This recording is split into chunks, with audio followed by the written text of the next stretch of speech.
Good evening. We start a new chapter today, oscillations.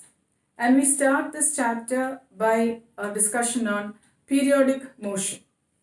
A motion that repeats itself after regular intervals of time is what you call as a periodic motion. For example, if you look at the minute hand of a clock, it repeats itself after every 1 hour. It repeats its motion, and such a motion is what you call as a periodic motion because it is repeating after regular intervals of time. Similarly, if you look at the bob of a simple pendulum, if you shift it to the right and then leave it, from the right extreme it goes on to the mean position, then to the left extreme, comes back to the mean position, and then to the right extreme. So this is one complete oscillation, and this keeps repeating itself after regular intervals of time, and this is also another example of a periodic motion. Now, any function that can be used to represent a periodic motion is what you call as a periodic function. For example, if you say a function which is a cos omega t, we know that this after every time period of 2 pi by omega, if I substitute that here, then omega into 2 pi by omega is 2 pi. And you see that a cosine function keeps repeating itself after every 2 pi radii. Cos 0 is 1, after that cos 2 pi is again 1, and cos 4 pi is 1, and then it continues in the same repeated manner. So this function repeats itself after regular intervals of time, that is 2 pi by omega, or after every 2 pi radians, and so this can be used to represent a periodic motion. Similarly, the cosine function a sine omega t also represents a periodic motion because after every 2 pi by omega time period, you know that sine 2 pi, it will repeat itself after same time period. So such functions which can be used to represent repeated motions after regular intervals of time are called periodic functions. You can also represent this periodic function as a combination of a sine function as a cosine function too.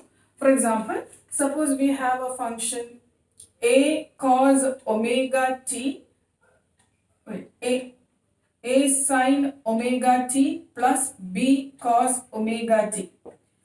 Now here I may assume a to be d cos phi and a b as d sine phi, where this a and b are constants. Now if I substitute these values here, you will see that this function will become, I am taking the d common outside, so here you have cos phi, so you have cos phi sine omega t plus, in this we have sine phi here but d is outside, so sine phi cos omega t. So this is of the form cos a sin b plus sin a cos b, which is sin a plus b. So I may write this as d into sin a plus b will be omega t plus phi. So you see, you have come to a function, sine function, which as I told you before, this sine function has a time period 2 pi by omega, and you will see it will keep repeating itself after regular intervals of time. This coefficient d you can get by squaring and adding the two equations here. If I square this is d square cos square phi, this is d square sin square phi. Here you have a square and b square. When you add this will be a square plus b square is equal to d square, because cos square theta plus sin square theta is 1. Or root of this will give you the coefficient d. Similarly, you can find phi here, which is tan phi is, divide equation 2 by 1 and you have this cancel, sin phi by cos phi is tan phi will be equal to b by a. So let me show you an example with respect to this. Suppose we have a function that is represented as simply sin omega t plus cos omega t, and you see that the coefficient a here is 1 and b is also 1. So this can be represented as d sin omega t plus phi, where d is going to be root of a square plus b square, that is 1 plus 1, that's root 2, and tan phi is going to be equal to b by a, which is 1. So phi should be equal to that 45. So pi by 4. So you may write this function as root 2 sine omega t plus pi by 4, which you know represents a periodic motion. So you see it can be represented as the sum of sine and cosine functions will represent a periodic motion. Let me show you one more example with terms that have different time periods. Let's take the example sine omega t plus cos omega 2 omega t plus sine 4 omega t. So we have three terms here, each term representing a periodic function. This is a sine, cosine, so all sinusoidal functions, therefore they represent a periodic motion.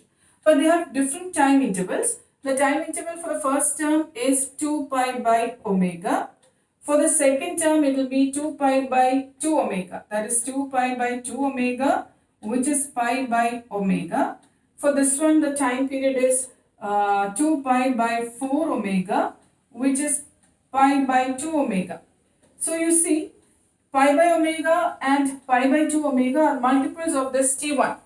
So we see that this is the combination of three terms, each term being a periodic function with different time intervals, and the combination will result in a periodic motion whose time interval will be the minimum time in which each of these terms are going to be repeated. That is, this will be repeated after every pi by 2 omega, this will be repeated after every pi by omega, and this will be repeated after every 2 pi by omega.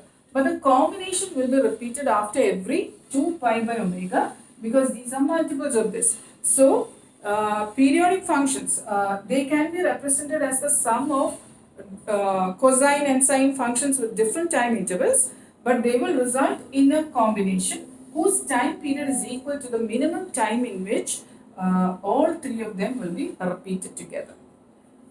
We then go on to discuss a special type of periodic motion, which is called the simple harmonic motion. Here, simple harmonic motion, as I told you, is a special type of periodic motion in which the particle exhibits to and fro motion about a mean position under the influence of a restoring force. This restoring force is nothing new to you. You have come across it in the chapter Work, Energy, Power, where we had a spring attached to a block of mass m, and this is the equilibrium position, and you pull it to the right, let's say to plus A, and you will see as you displace it to the right, the spring will develop a restoring force that tries to bring it back to the mean position.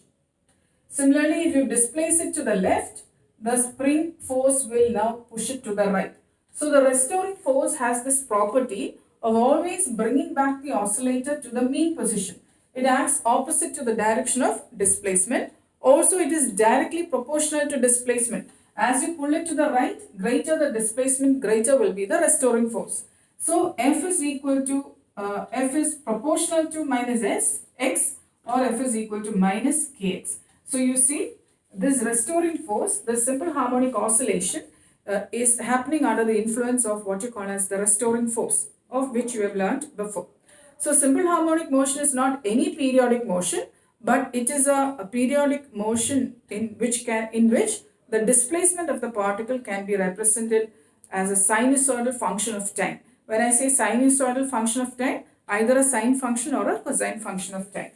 So here we have, let's represent our simple harmonic oscillation with x, the displacement of the particle, the instantaneous displacement of the particle being a cos omega t plus phi.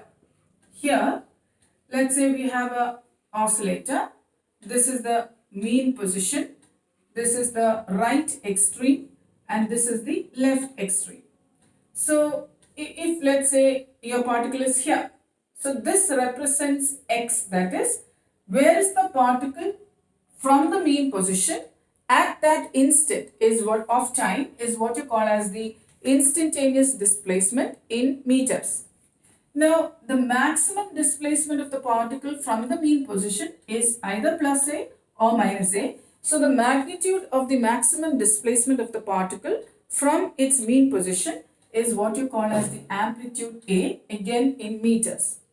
This omega t plus phi is called the phase of the motion, and phi is called the phase constant or simply the phase angle. Now, at time t equal to 0, we know that in your function, to make things simpler, let us take a function with phi equal to 0, so that this is now going to be represented as a cos omega t. So at t equal to 0, omega t, it becomes cos 0. Cos 0 is 1. So your particle is at plus a, that is at the right extreme here. Now from here, when your particle goes, let's say, to time t by 4, so this is plus a. At time t equal to t by 4, you know omega t is going to be, omega is 2 pi by t, because the time period is 2 pi by omega into t by 4, which is pi by 2. So your angle is now pi by 2, and cos pi by 2 you know is 90. So 90 means cos 90 is 0. So your particle, the displacement of the particle at that instant is here at the mean position. Then next as your particle, so that is why it is here at t by 4, the displacement along the x-axis has come down to 0. Then at t by 2, you see omega t will be this, and which will be pi, and cos pi, as you know, is cos 180, which is minus 1. So cos 180 would be minus a, and that's why at t by 2 you see your particle displacement is minus a. Along the x-axis, it is the displacement is at minus a. So your particle is now at this position. In the next one, 3t by 4, you see this will become now 3t by 4. This is 3t by 4. So at 3t by 4, this will be now 3 pi by 2. So 3 pi by 2, as you know, is 270, and cos 270 is 0. So again the displacement of the particle is 0. You see at 3t by 4, it is at 0 again. So your particle now comes back to the mean position. And last, at a complete time period t, you will see that the angle covered is 2 pi, and at 2 pi, you know, cos 2 pi is 1. So it will be back to plus a, and your particle will now go back to its right extreme, that is at t complete time period, it is at plus a. So you see this particle started from plus a, went on to mean position to minus a, and back to plus a, completing one oscillation. So the time taken for this one oscillation is what you call as the time period, and the frequency of oscillation, which we have as our equation, was omega t plus phi, right? So here this omega, as you know, is 2 pi nu, where nu is in hertz or per second, which is the number of oscillations completed in 1 second, and omega will be in radian per second. Now here I have represented two oscillations with different amplitudes. One has a larger amplitude A and the other has a smaller amplitude B.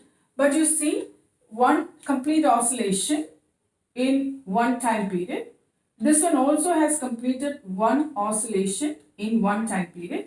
So they have the same frequency, they have the same phase, but different amplitudes.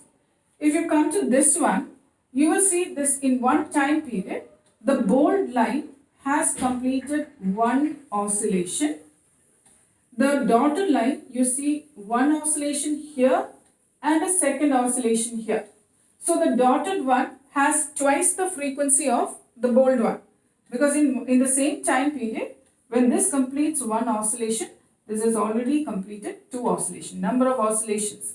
So here they both have the same amplitude and the same phase, but different frequency. Now in the third case, you will see how they are different in phase. They have the same amplitude, but they are different in phase. For the first one, phi is 0, the phase constant is 0.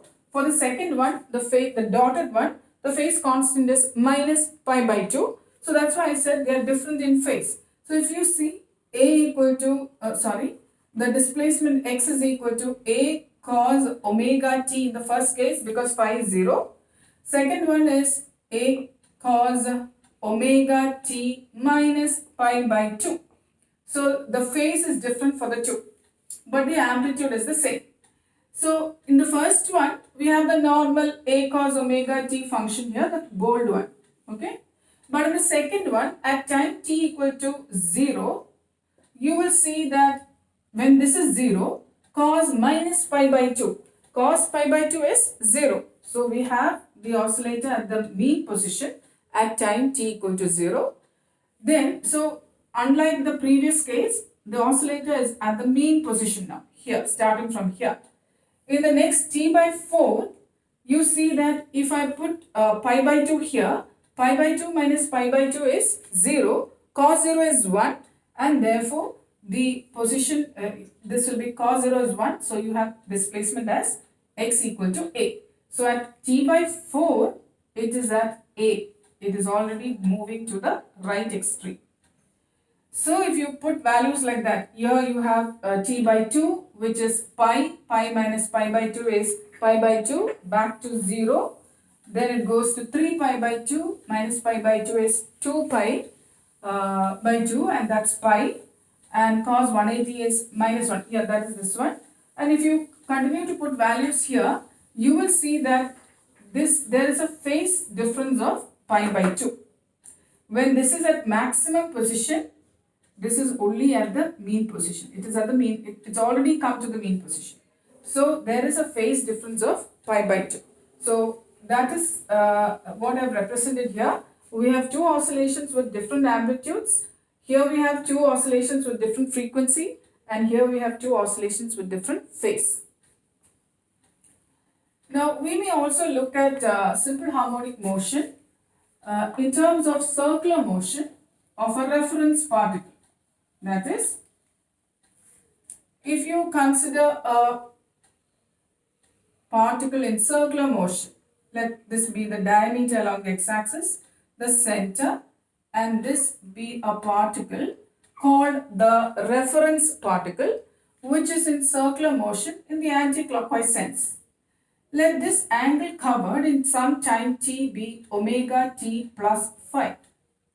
So you will see that the projection of this particle onto the diameter, that is, I have taken a perpendicular. The foot of the perpendicular on the diameter n is called the projection of the reference particle onto the diameter of the circle. So as this particle P, let's say at time t equal to 0, it was here. Then the projection is also here. Both are here. As it moved here, the projection n has come here. As the particle P reaches here, the projection will reach the mean position. As the particle reaches here, the projection will reach here. As the particle reaches here, the projection is also here. As the particle reaches here, the projection will now be here. When the particle is here, the projection comes back to mean position, and as the particle reaches here, the projection is here, and so on. So you will see, as the reference particle completes one circular motion, the projection of that particle onto the diameter called n has started from here, gone on to the mean position, come back here, and then reached back here. That means this has completed one oscillation.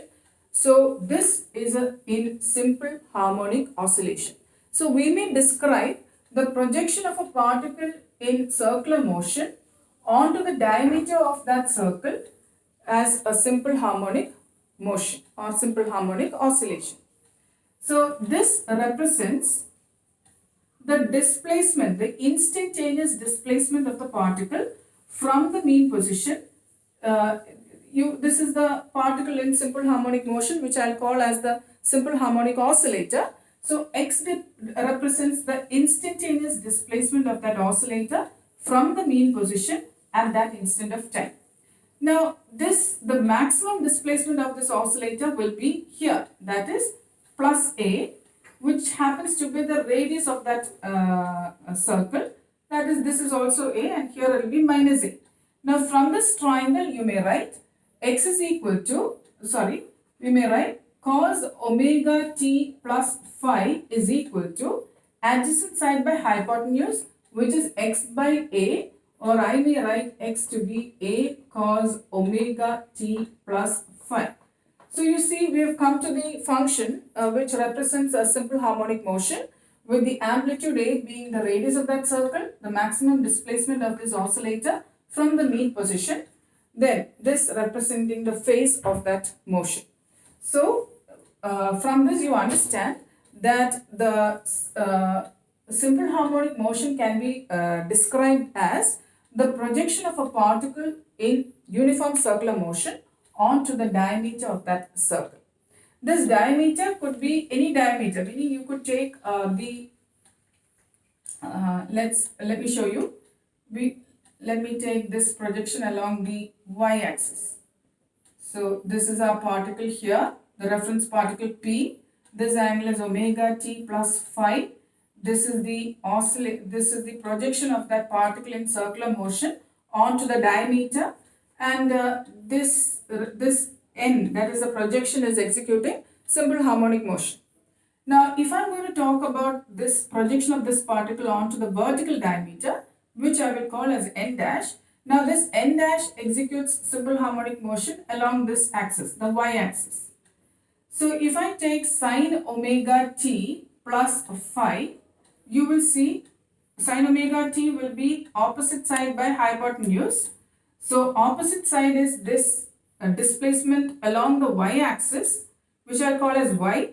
The displacement of the particle along the y-axis, this diameter at that instant, is going to be y by A, or y is equal to A sine omega t plus phi.